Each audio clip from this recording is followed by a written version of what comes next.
Okay, another installment of the Mood and Media series of videos looking into some different types of surfaces, using some different types of media, using the same composition and same dimensions here. This is a scene that I stamped onto my Aspire Petallics silver ore cardstock. It's by CTI out of Italy. And this is a fairly heavy cardstock. It's like a cover stock, but it has this kind of shimmery, iridescent surface to it. You probably have some in your collection if you're a stamper. And if you're a stamper, crafter, I know you like your papers, so you probably have something similar to it, like a Star Dream paper if it's not the Petallics, and there's numerous other brands, but I find that they all work pretty similar, in terms of the applications of inks and stamping on them, okay? All right, now this is kind of a minimal scene when it comes to media here. I'm using dye-based ink black, okay? I'm using the Marvy one. Use whatever you have. And I use the bleed-proof white. I love this stuff from Dr. P.H. Martin's. I've used it in other videos right here. One jar will last you like, 30 years unless you're a calligrapher and you use this stuff all the time. And I used a Versafine here. The papers, sometimes this type of paper, when you stamp on it in dye-based inks, it just, I don't know, it doesn't transfer very well, but play around with it. I've done it before and it worked just fine, but sometimes I stamp it out and it just doesn't absorb the inks. It goes on kind of, I don't know, in a 25% or something like that, or 50%. So when you, even if you're going with a very dark black ink like the Marvy is, it just doesn't stamp out very dark at all. Sometimes it looks more like a 30% gray or something like that. So I went with the Versafine on this one just to make sure, because this is the first time I've done this type of technique on the Petallics. I've usually used Star Dream before, so I didn't know how it would work. And the Versafine works really great for that if you have a StazOn or something like that that you want to use as well. But if you want to just test out whatever combination of paper you're using with whatever brand of ink, just do an impression on the back of it, and see how it looks. And if it looks really strong, go with it, it's fine. But every paper and ink combination is going to look a little bit differently. Splatter painting technique with the bleed-proof white, getting those little kind of textures down like that real random kind of spray pattern in the background, and just doing this little kind of scumbling, they call it, application. It's almost like a dry brush, application of some of this bleed-proof white on these branches to give them a little bit of snow, a little bit of highlights on my rocks right here, a little bit of surface kind of textures in the water, and a little bit of kind of brushwork in my sky. I don't know. You don't have to do any of those types of things. You can leave certain things out or whatnot. But I don't know. I find all those little types of touches to be really fun, and I love working with that bleed-proof white just for what it brings to the table in terms of creating extra surface textures and highlights, and doing that little brushwork in there adds that little personal touch in terms of adding that element of hand-applied marks using your hand movements, like kind of like doing a little bit of a writing in a way, to your pieces. So anyways, fun stuff. If you choose to watch the whole video, I hope you enjoy it.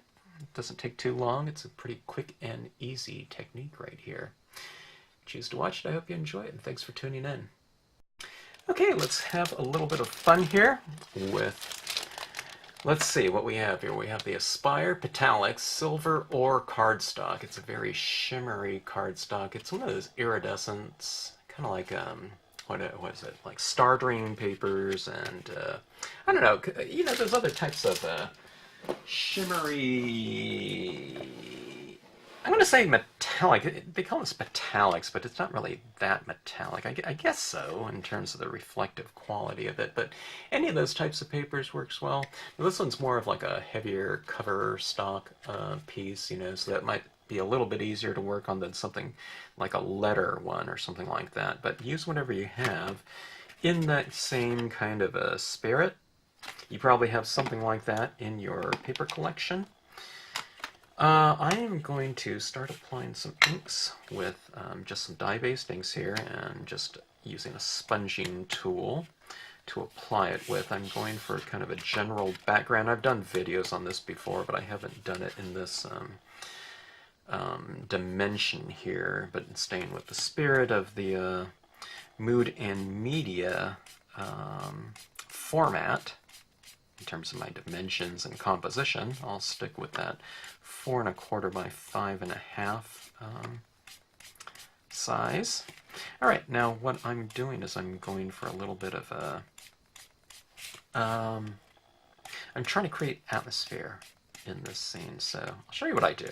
I'm going to try to oscillate this a little bit between some light and dark, okay? So I'm going to leave some of the cards showing, all right? This is, I don't know, this is kind of, when I do these kind of reflective things, there's going to be a little shine on this, but I'll try to do this quickly, and I'll show you what I'm going after. All right, now one of the things about applying inks onto this kind of metallic, iridescent, you know, coated type of paper is that I find that the inks don't really stick to it very well. Dye-based inks, that is. Okay. Now, and I'm not talking about like something like stays on. That's not dye-based inks, but this one right here, it's good in that when I do this, it really allows me to kind of spread that ink around because the paper just is not that absorbent. But also, when I add this on here, the paper, it looks different, you know. It really, see, it's kind of darker there, but it dries much, much lighter, okay, too, which kind of helps in the spirit of this project, too. I mean, sometimes I'll get, you know, kind of a streak that's not really quite so graceful, and it really doesn't matter in the end result, you know, especially when you stamp your imagery over it, but it sits into the paper nicely, all right?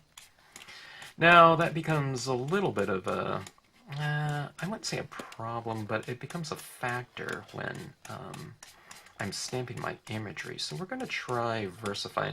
I've done this on startering paper, okay, before, and it feels the same like this, but we'll take a look and see what it looks like with a Versafine image on here. So sometimes the dye-based inks, you try to stamp out your scene on there, your imagery, and it just doesn't, I don't know, it practically disappears. So do a testing of it, you know, do it on the back of it, or do a couple test prints of something and see how it looks, you know. Always just test it out, and then you can always use this side, you know, or the opposite side, in terms of trying to kind of figure out how your imagery will look using the existing ink that you are utilizing, okay?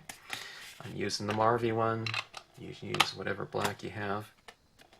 All right, now I have this kind of swooshy background. Now this is how I was achieving that.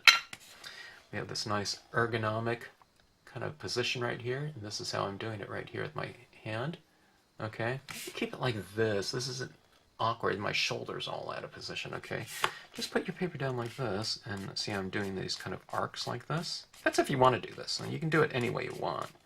It could be straight across if you want, okay? But this is the way my hand naturally goes, and I think that makes for a nice, graceful kind of swoosh.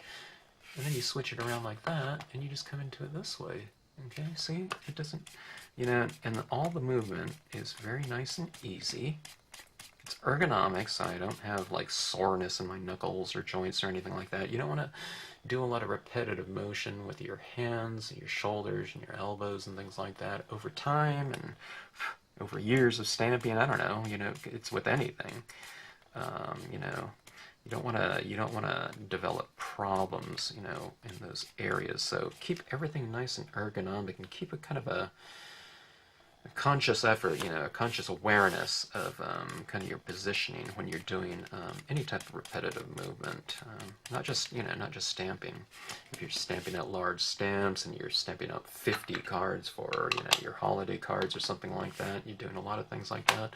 If you're using a stamp positioner, don't just press, you know, and get it all in your joints. You know, stand up and use leverage, okay? And that will be most beneficial over time. All right, let's see what we can do here with some imagery now. We have this nice background here. I've oscillated the use of ink and just having some bare paper in here. Everyone will come out looking differently with that type of background we've done in here. If I did it again, it would look different than this one. You know, if I tried to achieve this exact thing again, I don't know if I could do it again. You know, exactly the same. All right, let's try this Versafine here. I'm hoping the Versafine kind of dries on here. It is a coated paper, and I don't know. I mean, this Versafine dries on glossy cardstock for me just fine. Sometimes it takes, you know, a little bit of time, but not a problem. Plus, you can always heat set. My fingers are real inky right here because, you know, this paper, like I said, it's not real absorbent, so, you know, it's kind of wet on here when I'm handling it a lot. So I see my smudgy little fingerprints all over it, but it doesn't really matter, though. Okay.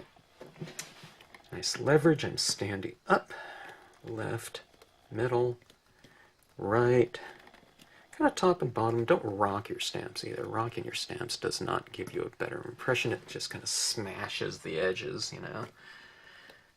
That's not what you want. Okay. Now, if you're using a positioner or, you know, platforms or something like that, if you don't get it, you can always stamp it again, which is good. I'm not using that, but let me take a little peek in here.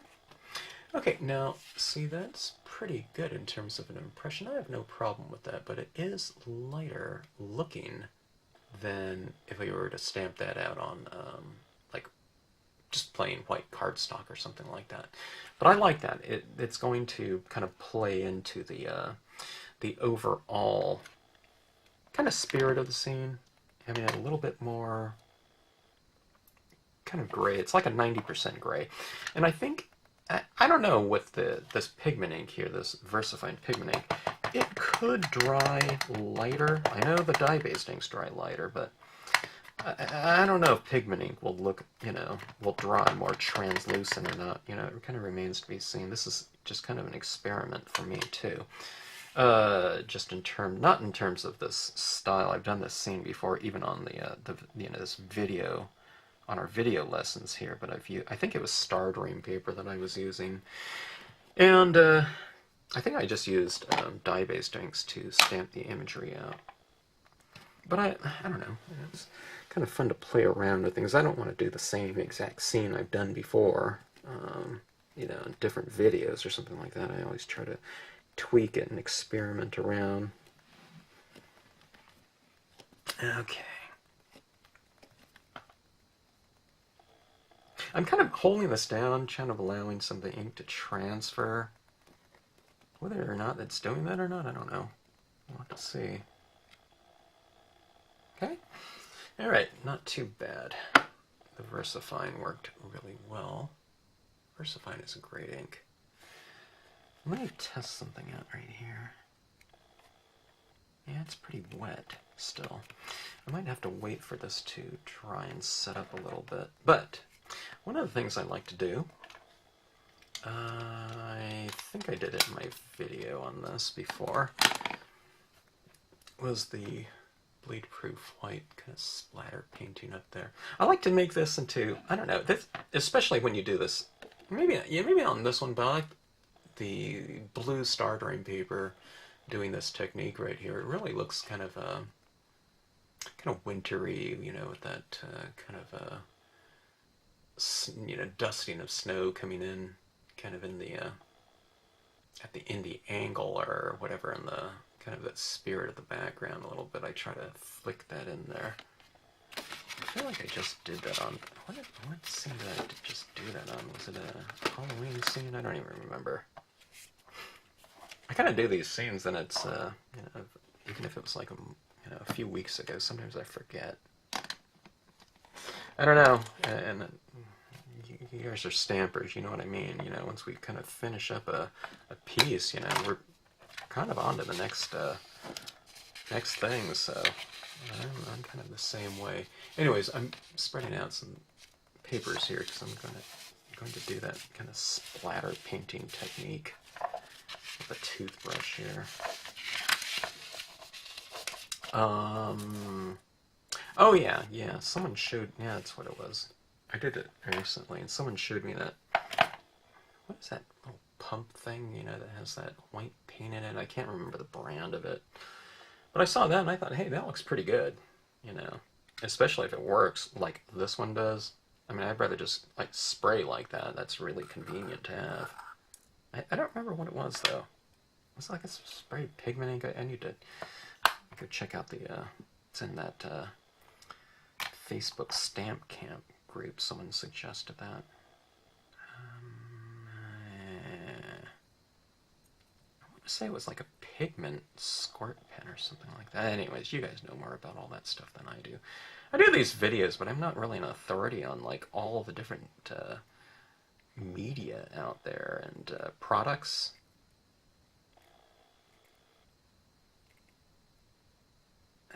So you guys keep me informed a lot, which is always appreciated. All right.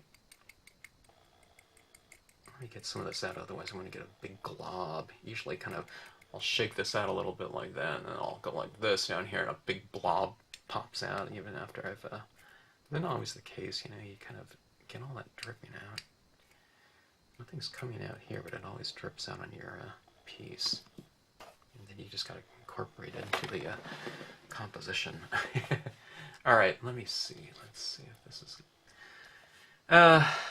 Alright, I'm going to do a test thing right here. I never know which way, kind of, when I start doing this, you know, old toothbrush thing, which way it's going to go. Sometimes I go like this and it's up here, and you know, and other times, I guess it depends where you've loaded up the ink in the brush.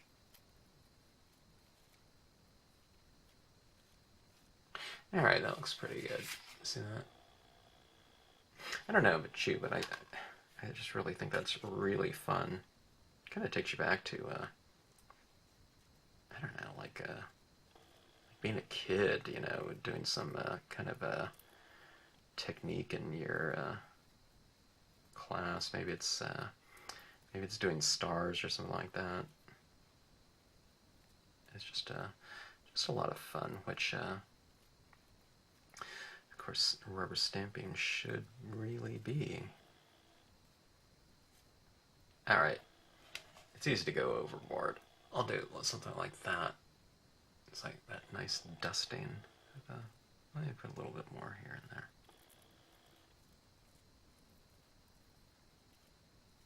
All right. I think that's good.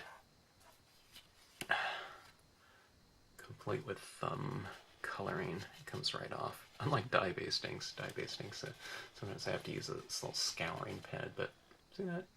That paint is really amazing. This bleed-proof. I don't know what it's made out of, but it just reconstitutes beautifully. It really dries real crusty, so... but it just goes back into solution really instantly. Whatever's in it. And again, bleed-proof white is a opaque watercolor, so just clean it up with water. All right. Now, that kind of gets a little messy. There's a little, like, dusting of white paint everywhere here. Let's see here.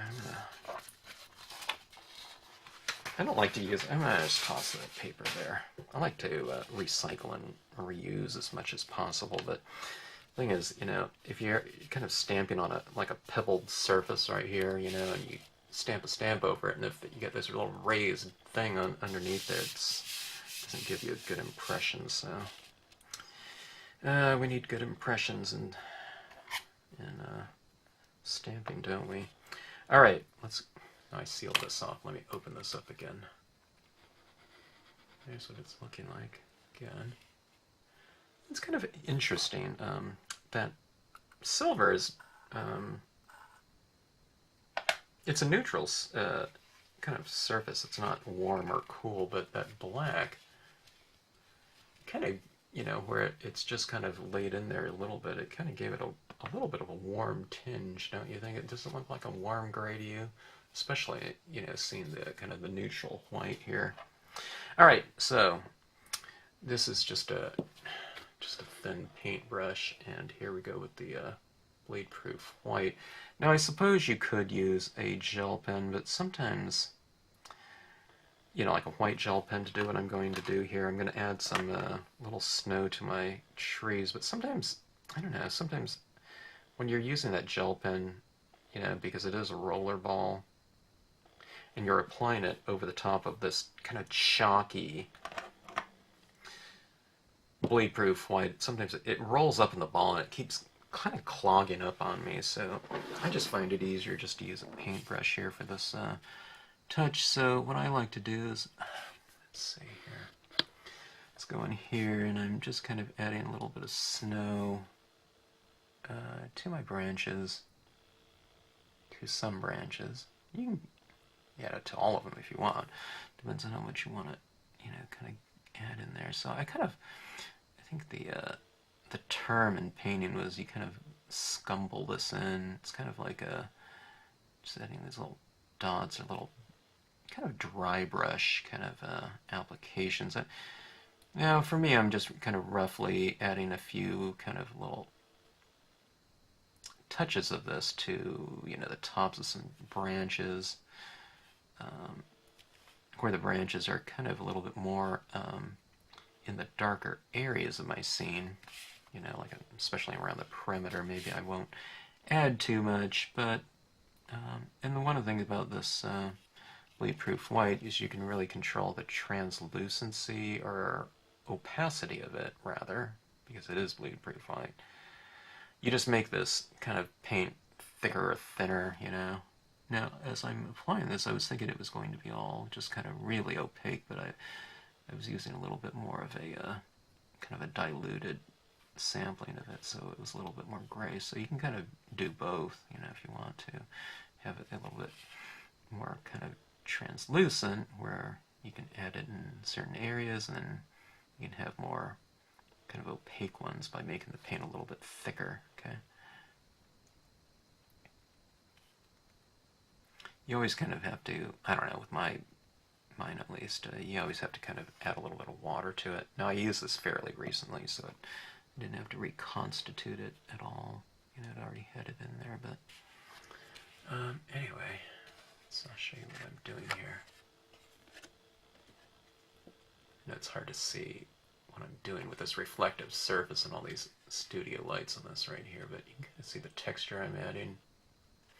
And it really, you don't have to have like a real kind of exacting hand. I find that with this kind of look here, especially with that splatter painting texture in there, it just, you can just kind of scumble this everywhere. And if you kind of add that same texture everywhere, it kind of, it looks, I don't know, maybe more natural or something like that.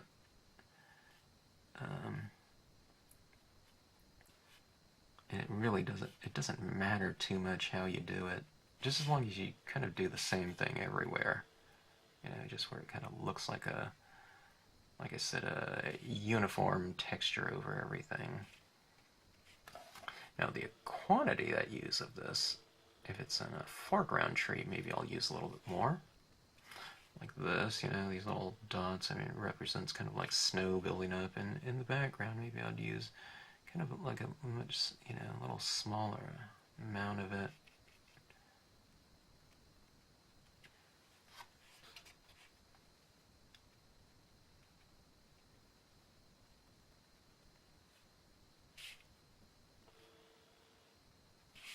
Okay, now if this is a little bit of snowfall, you can put a little bit on your rock tops too.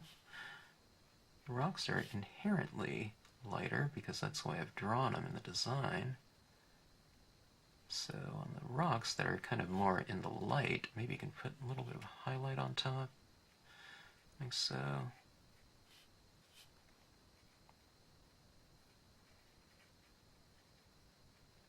And the rocks that are kind of in the shade, maybe they wouldn't have so much of a highlight or snow reflecting because they're in the shadow, so you wouldn't have that light to reflect off of them. But the lighter the rock, maybe the more snow you can put on it, or I don't know. This could also just represent lighting, you know, where it's just lighter on the top.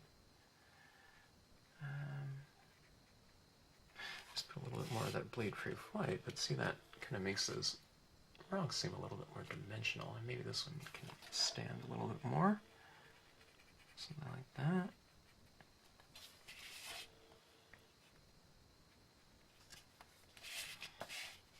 Some of these rocks down here, this is really fun. See, there's little areas in the water where there's little kind of striations are. Let's see if I can get this to focus in. See these ones right here? See how I've drawn those into the design? Just as you can kind of darken some areas like your shadows down here where it's drawn that way, why don't we lighten up? Alright, now this is really dry. I have to get some more ink on here, some more paint. It dries on this really fast.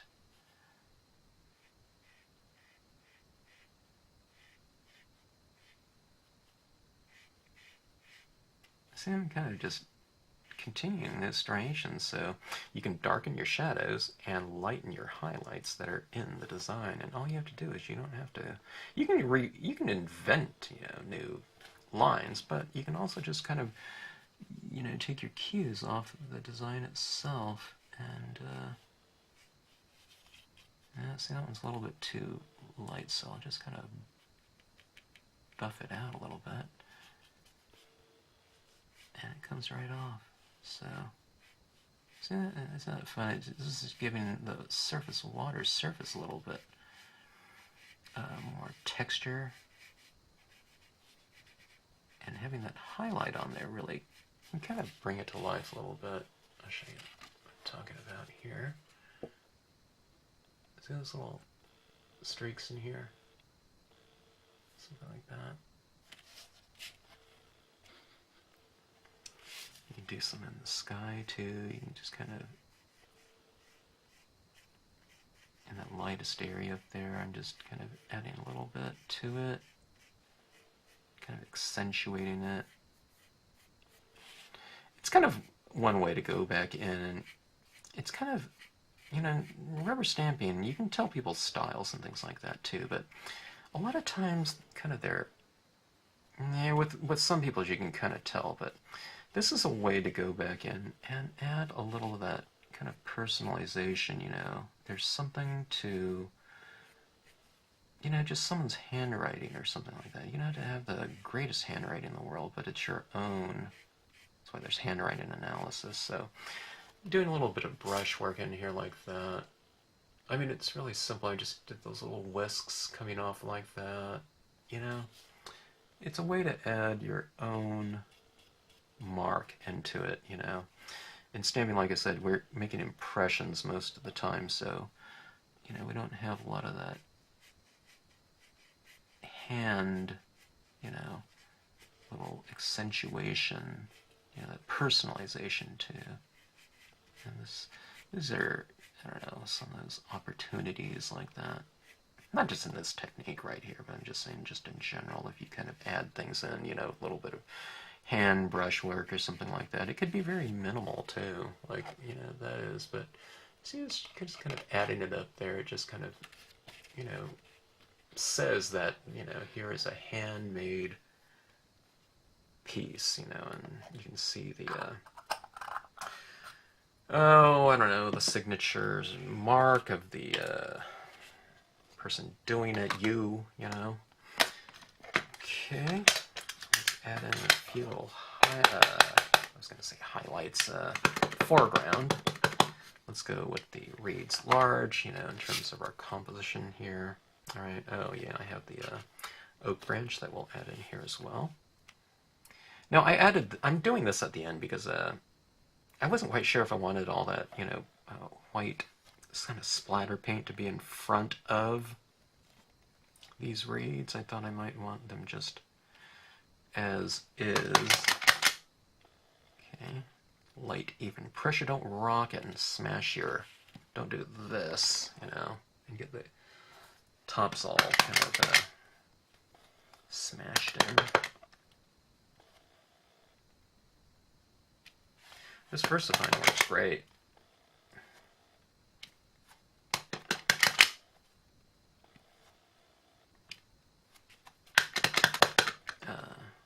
great on glossy paper, but also on this Petallics.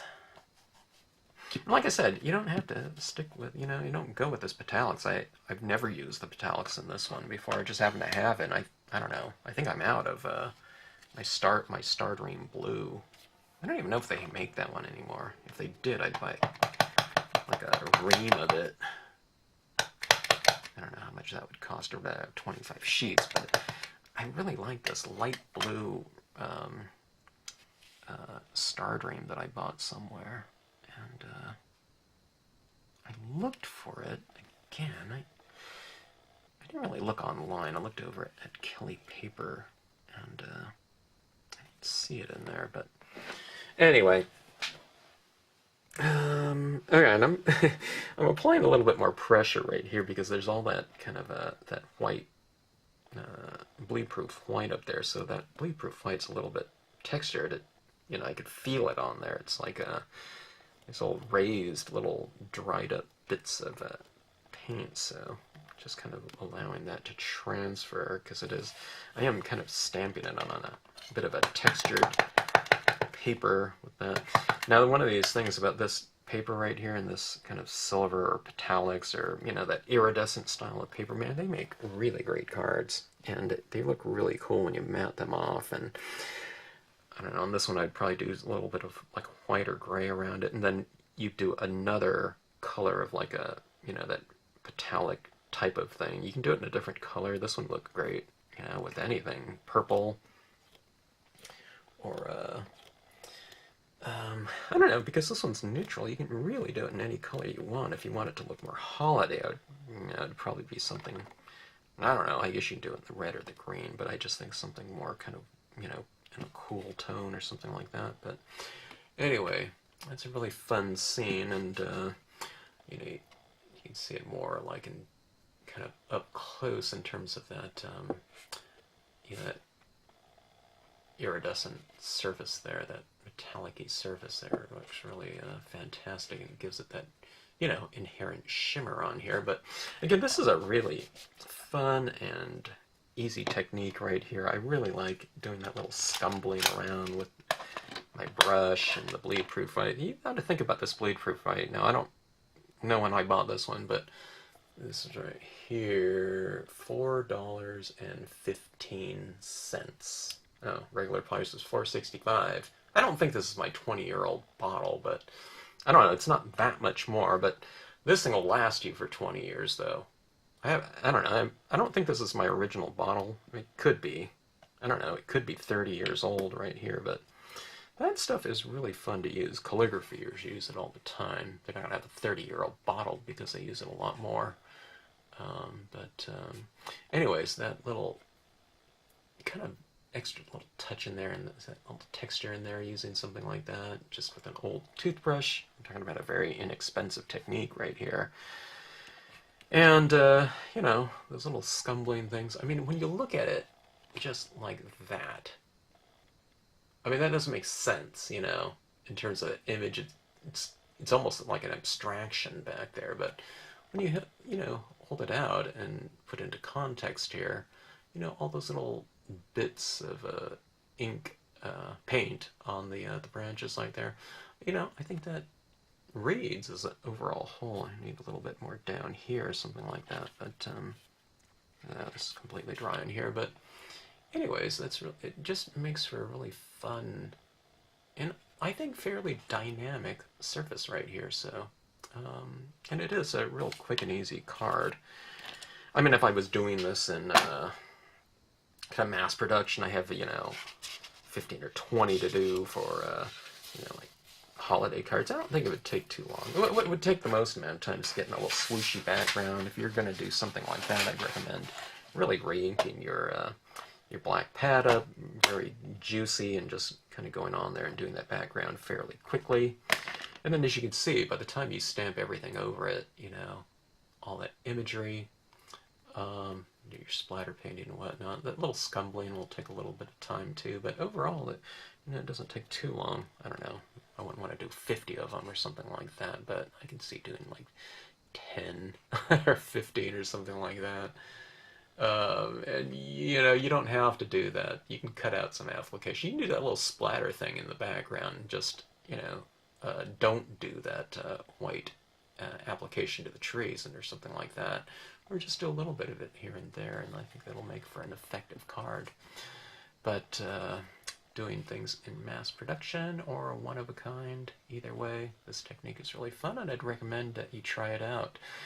Go with any kind of that, you know, that type of shimmery surface paper and get a feel for it. It's really, there's this real silky feel, you know, when you're applying your ink onto the surface with that. It just kind of, it looks kind of, I don't know, kind of clunky in terms of a stroke, but then if you just kind of stay with it, it really, it allows you to kind of spread it out there, and it just kind of mellows out in the background. I mean, look at that in the background right there. And I mean, I wasn't being super careful about it or anything like that, but it just kind of, I don't know, it all comes together and really makes for a, you know, kind of a dynamic surface, you know, beyond just going with something like your standard, you know, white cardstock or something like that in matte or glossy or whatever satin finishes or something like that. Try a shimmery type. So anyways, fun stuff, and I'll have to matte this off and finish it off, but I will do that in a different video when I do all these scenes right here. So anyways, mood media, fun little technique with really minimal media too, you know, a couple different types of black and your bleed proof white. Okay, thanks for watching, hope you enjoyed.